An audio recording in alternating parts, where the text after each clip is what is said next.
House Bill HB 2020. Schools, child care, reduced fees. Now, this bill, of course, cleared the House, and otherwise it wouldn't be in the Senate. It will be in the Senate Education Committee on Tuesday. It was introduced by Representative Udall, and what it does is that if the school runs a child care facility, okay, that if you are a member of the school, such as an employee or a teacher, you pay less of a fee than somebody walking in from the street. Somebody like, say, Archie had a grandson that needed child care, and he would pay a certain amount. And somebody, let's say that I was a teacher and I had a kid in there, heaven forbid, but if I was a teacher, and then I would pay less.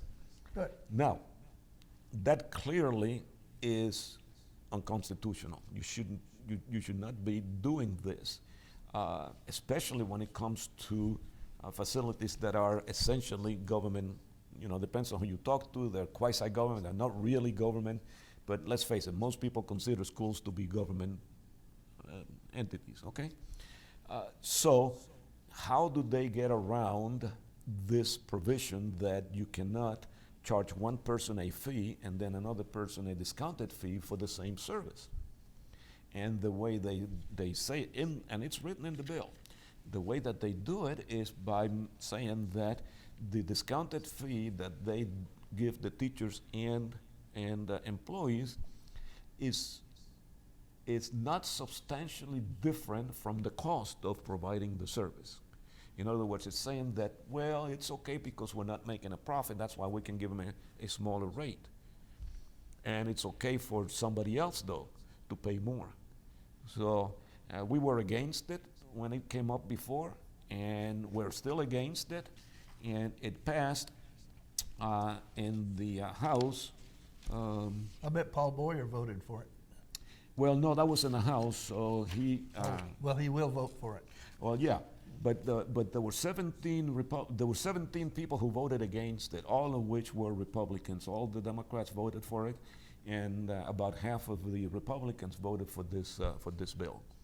But 17 of those Republicans opposed it when it came to the full House vote. Good for them. Okay, so if you want to have daycare at the school, that's fine, but charge everybody the same. You know, why would you charge somebody more and somebody less? This just doesn't make any sense. This is a subsidy for the individual. That could be considered an in-kind income to the individual. I don't know. I'm not a lawyer, but I would think that there has to be some repercussion to that. Anyway, it's bad. It's going to continue apparently because so many people are for it, but I still continue to oppose it. And I don't know what else you can say about it. I notice this is a bill that's sponsored by Representative Udall. Oh, really? Yeah, and you know what's really strange? I mean, she actually had a bill earlier that we talked about tonight that I agreed, thought it was a good bill, and it related to building additional classrooms to meet future growth and stuff.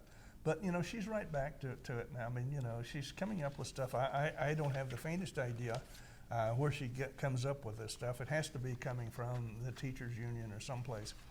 Understand that under the provisions of this bill, they are providing a perk, a benefit to school employees, but only to some school employees, and they're treating other school employees different. And they're certainly treating you and I as just, you know, vague members of the public different. They're going to provide a different price between what I have to pay and what a teacher has to pay, or what a custodian has to pay, or what a bus driver has to pay.